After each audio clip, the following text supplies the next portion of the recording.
Quiero dar las gracias y bueno, también la enhorabuena a los que han hecho posible esta idea, fundamentalmente a don Francisco Pomares, periodista y editor que va a presentar al autor, y a la autora, Juan Carlos Mora Rodríguez, que ha trabajado durante bastante tiempo para hacer esta producción, no de una sola vez, sino de manera continua, y que demuestra no solo pues una calidad en su trabajo, sino también constancia y que bueno, persigue los objetivos y los consigue. La colección, cuyos primeros 3 volúmenes presentamos hoy, coincidiendo con el 25 aniversario de Ediciones Idea, un sello editorial en funcionamiento desde 1989 y que tiene actualmente en su catálogo más de 2.000 títulos. Hace poco más de 8 años, cuando la editorial aún no soñaba siquiera con rozar el millar de volúmenes, tuve mi primer encuentro con Juan Carlos Mora, un dibujante chicharrero formado en la Escuela Josu de Barcelona y que era aún muy poco conocido en las islas. Le llamé después de conseguir su teléfono, que me facilitó un amigo de la tertulia 25 de julio, para pedirle que me dejara utilizar un dibujo para la portada del libro de un tocayo suyo, el ingeniero Juan Carlos Cardel Cristelis, que había escrito sobre los desertores del 25 de julio. Mora había dibujado un cómic que a mí me pareció muy logrado y muy interesante sobre la resistencia santacrucera al intento de invasión inglesa de 1797 y yo intentaba sacarle gratis una de esas imágenes para la portada. La tarea fundamental de un editor local viene a ser la de convencer a todo el mundo para que trabaje gratis o cobrando lo menos posible, porque el mundo del libro en Canarias es un desierto que da muy escasos frutos y del que es absolutamente imposible vivir. Cuando Juan Carlos se presentó en la editorial con su carpeta de dibujos y bocetos, pensé que yo tardaría unos minutos en conseguir la ilustración que quería. Tenía además bastante prisa por despacharle, como me imagino que él se dio cuenta, porque en aquellos tiempos yo era un tipo bastante más ocupado que ahora y siempre tenía prisa. Cuando Juan Carlos abrió su carpeta,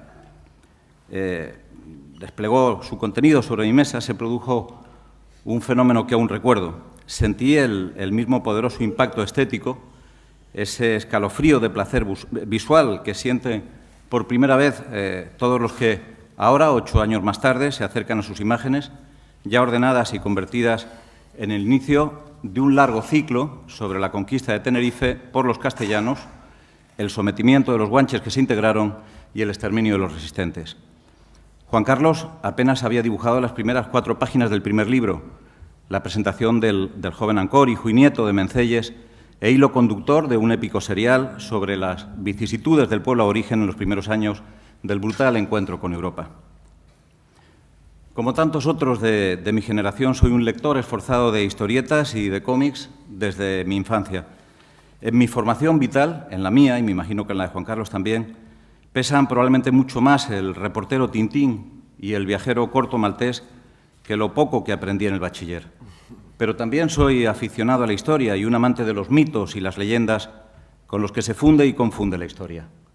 Quizá por eso las imágenes de Juan Carlos Mora no me impresionaron solo por su indudable plasticidad y belleza, o porque me permitieran soñar casi instantáneamente con la posibilidad de hibridar editorialmente la historia de esta tierra con la narrativa dibujada, un viejo anhelo de muchísimos de los editores de Canarias que por un motivo u otro siempre ha fracasado.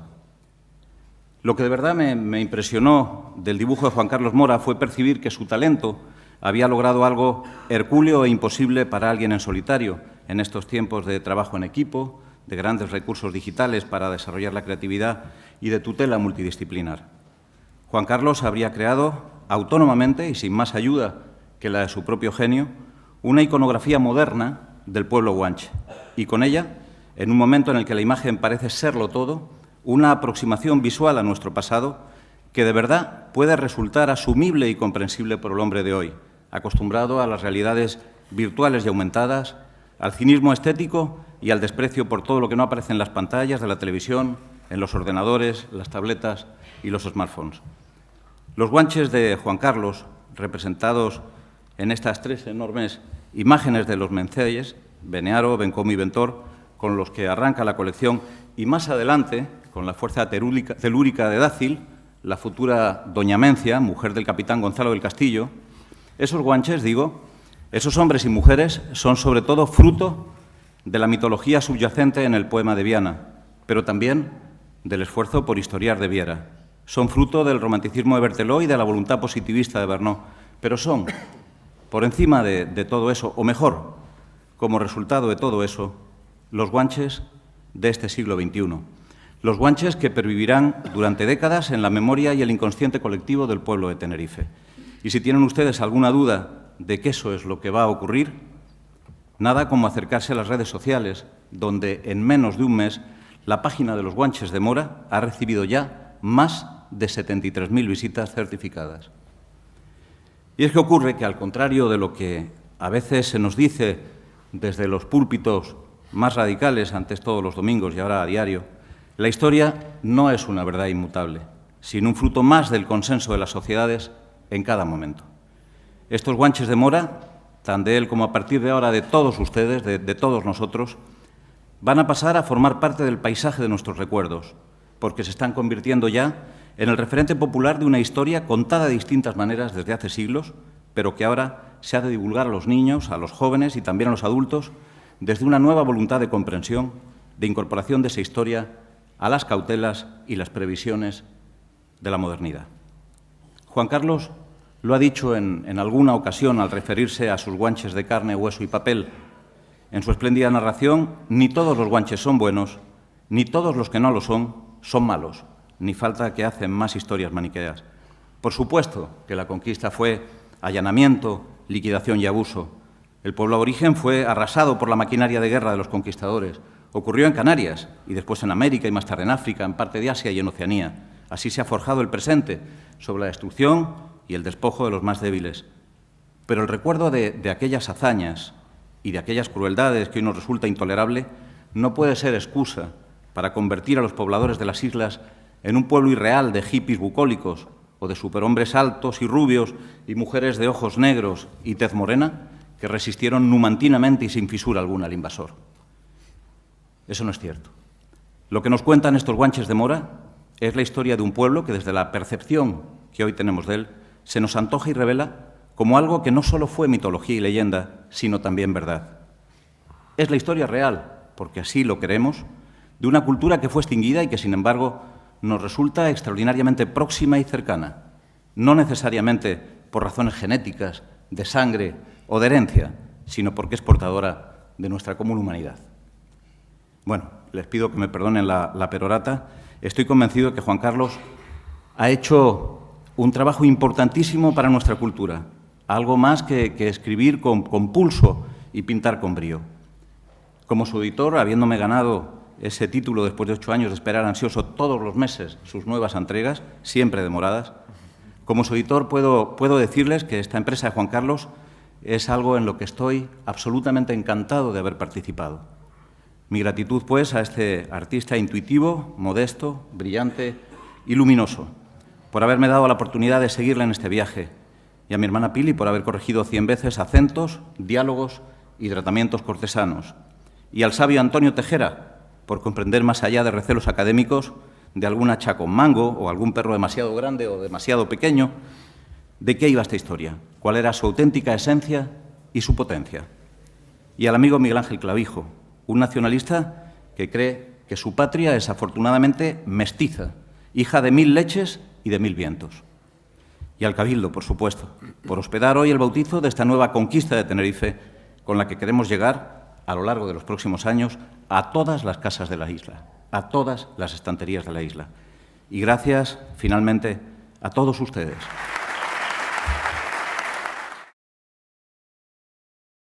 A mí me encanta el cómic europeo histórico, que es un cómic especializado en entroncar aventuras en los hechos reales históricos. Y me pareció una manera interesantísima de afrontar este reto que era contar la historia de la conquista de Tenerife. Y entonces yo estaba estudiando en Barcelona y aprendí las técnicas manuales, todas habidas y por haber. Empecé en una escuela de bastante prestigio de diseño gráfico, en la Lisada, y luego estuve en la escuela de cómic Joso. Y allí prácticamente lo aprendimos a hacer todo a mano, porque era la época que no habían ordenadores aún. Y luego al llegar aquí, pues descubrí lo que es la tableta gráfica y todo lo que es programas de 3 dimensiones para paisajes, ¿no? Y todas esas técnicas me permitían soñar con hacer unas imágenes muy cinematográficas y que dieran un aspecto de modernidad a lo que nunca se había tratado así, ¿no? Que es la historia de la conquista y de los guanches. Y entonces, principalmente, lo que ha consistido este proyecto es, en principio, la compilación histórica, ¿no?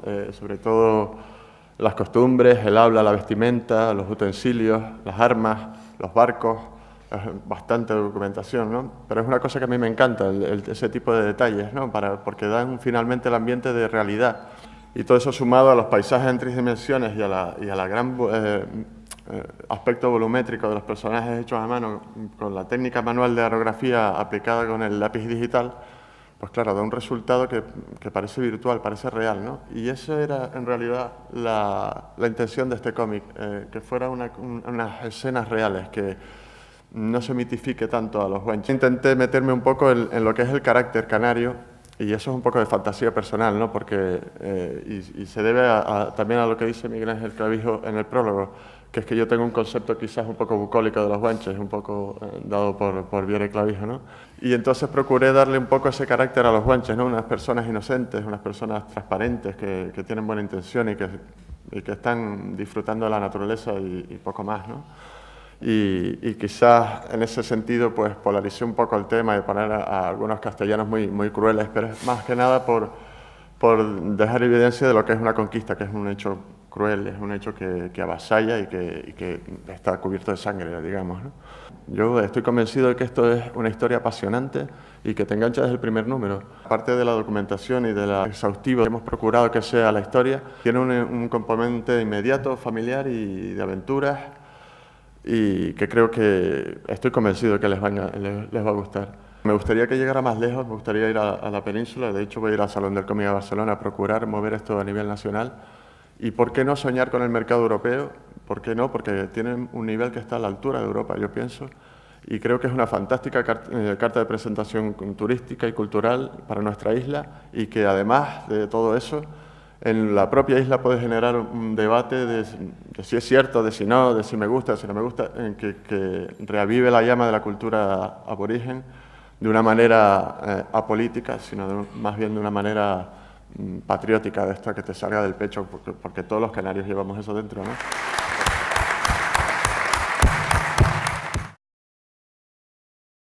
Estamos en un mundo que tuvo a finales del siglo XIX, cuando aparece sobre todo ese famoso niño amarillo, el Yellow Kid, que aparecía en la prensa norteamericana, y que sobre todo Randolph Hearst, el famoso del ciudadano Keynes de Orson Welles, en sus famosos periódicos y en tantos periódicos que echó adelante, como el Enquirer, entre otros, utilizaban con un texto mínimo, con unos textos mínimos, y naturalmente metidos en ese balón o ese globo similar a las famosas filacterias que ya aparecen desde la tradición medieval, para ayudarles al conocimiento del idioma, como un criterio para la enseñanza. Si nosotros por ese camino, en estos extraordinarios dibujos de Juan Carlos Mora, se puede conseguir que nuestra sociedad se acerque todavía más, sirva para la discusión de ese mundo perdido, entre comillas, porque naturalmente nuestra sociedad se mestizó, y ese mundo de los pastores, que efectivamente se decía que no estaba aquí representado en la obra de José Aguiar, ¿verdad? Lástima, aunque sí hay otro tipo de cuestiones, ese mundo siguió viviendo de otra manera, que en definitiva es lo que nos hace ahora ser unos ciudadanos peculiares, que es de la suma de ese pasado que se rompe de una manera brutal, como se ha dicho aquí ya, pero que durante todo el siglo XVI, aunque muchas veces esas cosas no se suelen saber debidamente, hay un proceso de mestizaje interesantísimo. Y entre esos personajes está el gran poeta, el gran poeta Antonio de Viana, que es el que da y es el que pone los cimientos. Bien, es verdad que luego está Viera y, por supuesto, están los cronistas anteriores, pero la gran síntesis, en este caso, el gran poema épico de lo que es no solamente el proceso de la conquista, traumática como todas, como acabo de decir, sino todo lo que conlleva la tradición del mundo indígena, ¿verdad? es el que él, de alguna forma, crea esa cosmogonía o esa cosmovisión, por decirlo de otra manera, que tenemos de ese mundo guanche. El mozo lagunero, así llama él Antonio de Viana, el que inspira, entre otras cosas, la famosa obra de Lope de Vega. El mozo lagunero acepta de la tradición el nombre de Bencomo, acepta de la tradición, cambia otro y altera un tercero. Los demás salen de su caletre, cito textual, porque hasta ahora no se han registrado en ningún documento. Para Viana, Benearo se llama el Mensei de Anaga, al de Weimar le quitó el nombre tradicional y se inventa el Añaterbe, más tarde palatalizado en Eñe, irá Añaterbe, y el nombre tradicional del de Weimar a Caimo se lo encaja, textual otra vez la expresión, al Mensei de Tacoronte, etcétera, etcétera, y por ahí sigue, ¿no? Es decir, nosotros estamos viviendo un mundo que la gran pregunta es, ¿él conoció ese mundo al finales del 16, cuando él vive en la laguna y naturalmente tamizado por su aprendizaje de medicina en Sevilla? ¿Él conoció parte de ese mundo? Yo creo que sí, yo creo que sí. Yo creo que había una convivencia del mundo indígena que pervivió.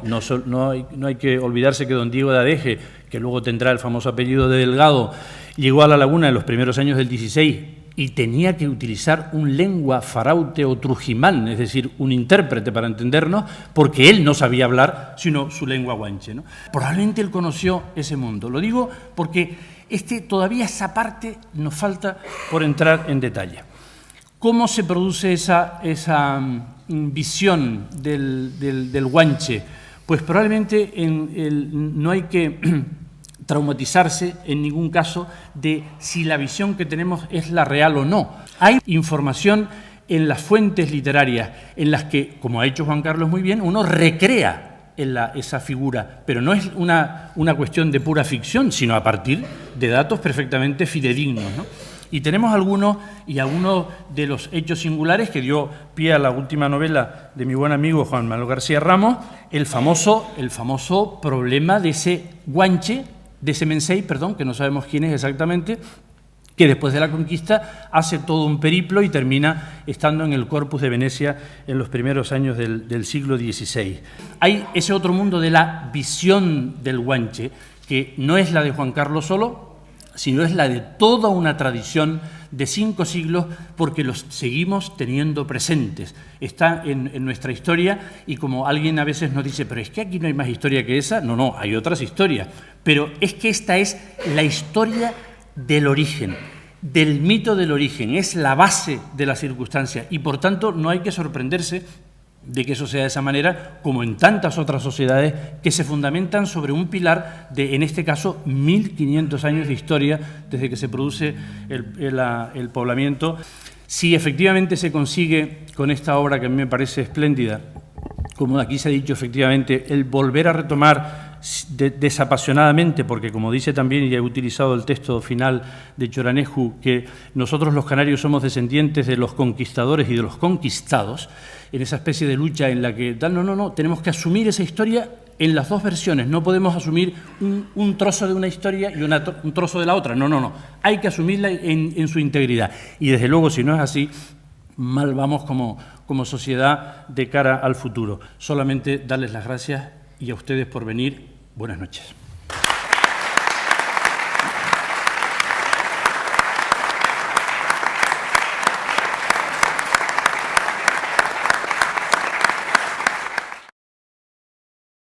Creo que es una herramienta que puede ser muy útil, por lo menos para enganchar. La historia de Tenerife es algo, y no porque uno sea lagunero, fascinante. Tiene todos los ingredientes, todos los personajes que uno puede encontrar ahora mismo a las 3 de la tarde en una telenovela para entretener, para aprender y para interpretar. Para hablar de historia hay que ser riguroso. Entonces, claro, y no es fácil, separar la simpatía que tenemos por los guanches, como nuestros antepasados, le pasaba a don Enrique Rumeu, nada menos, o sea, no nos va a pasar a los demás, porque tenemos simpatía y cierta, vamos a decir, siempre estamos con los que pierden, el débil, ¿no? Entonces, lógicamente, pues el pueblo guanche es un pueblo que sobrevive porque el proyecto castellano no es un proyecto como el anglosajón, es un proyecto de vida, equivocado o no, pero es un proyecto y se incorpora. Este tipo de cuestiones cuesta explicarlas, ¿no? El problema que en nuestra opinión, igual que don Manuel Padorno, consideramos que sigue siendo la clave del pueblo canario, que es el problema de su identidad. Alonso Fernández de Lugo, el único conquistador que se queda y que funda, que es un sinvergüenza de tomo y lomo, con la ética del momento en una sociedad de frontera que engaña a todo el que puede porque le dan una cuerada en Acentejo y tiene que estar sacando dinero de todo sitio, ¿no? Pero engaña a los italianos con el ingenio allá en Weimar, engaña a Bartolomé Estupiñán, engaña a todos, engaña a Guanches, no a todos porque a muchos les da tierra, le da una pensión vitalicia a la viuda de Maninidra, en Guaire de Gran Canaria, etc. O sea, digamos que hay un juego impresionante, sin entrar en los asuntos ideológicos que no tienen nada que ver con la historia, porque la usan, ¿no?, como herramienta de dominación y herramienta para otro tipo de fines, que se ha hecho en todos los sitios, pero que nosotros tenemos la oportunidad de no hacerlo y ser rigurosos y además divertidos. La condición humana no ha cambiado. Cuando una isla es atacada por una fuerza exterior, una isla que estaba dividida en 9 mencellatos, recordemos, ¿no?, y que le hace frente, no voy a entrar en detalles, ¿no?, a un ejército invasor con muchísimo mérito, aprovechándose de la propia geografía, ¿no?, no unida, era adelantado entre otros, vamos a decir, era una calamidad como militar, o sea, un auténtico negado absoluto, ¿no? Pero en el primer encuentro que tienen en Acentejo, les dan por todos los, de tal manera que, bueno, que pierden 2/3 del ejército y se arruina.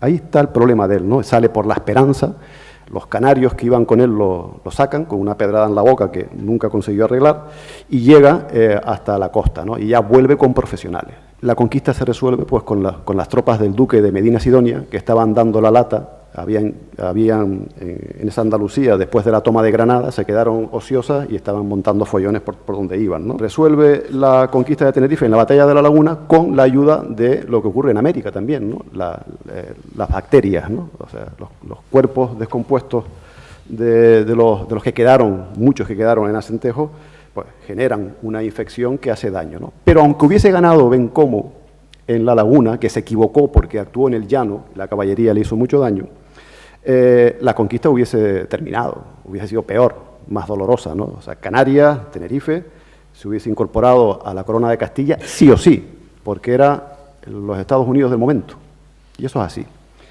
Y fue una empresa privada, financiada por lo que hoy diríamos prestamistas, ¿no? O sea, por esos mercados, ¿no? Y por eso Tenerife, insisto, y no me voy a extender mucho más, tiene esa característica, ¿no?, de que aquí vino todo Dios, pero a buscarse la vida. Portugueses a punta pala.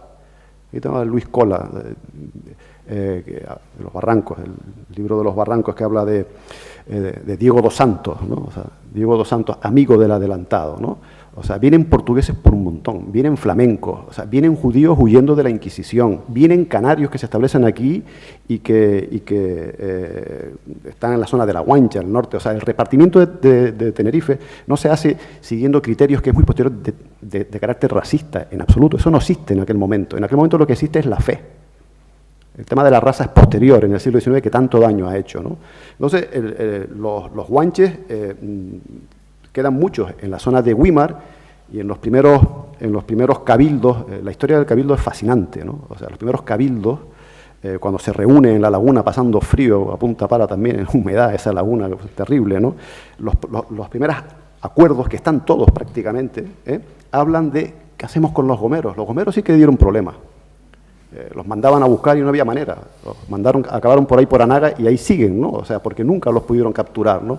Los alzados, o sea, digamos que todo ese proceso de construcción de Tenerife es fascinante. Y en un cómic te puedes divertir muchísimo, porque hay de todo. Hay sexo, hay engaños, hay deudas sin pagar, hay traiciones, muchas traiciones entre los propios conquistadores, ¿no? La conquista de Gran Canaria, en ese real, ¿no?, todo el día apuñalándose, ¿no?, porque es parte de la condición humana. Cuando hay poder y dinero, esto es así, ¿no?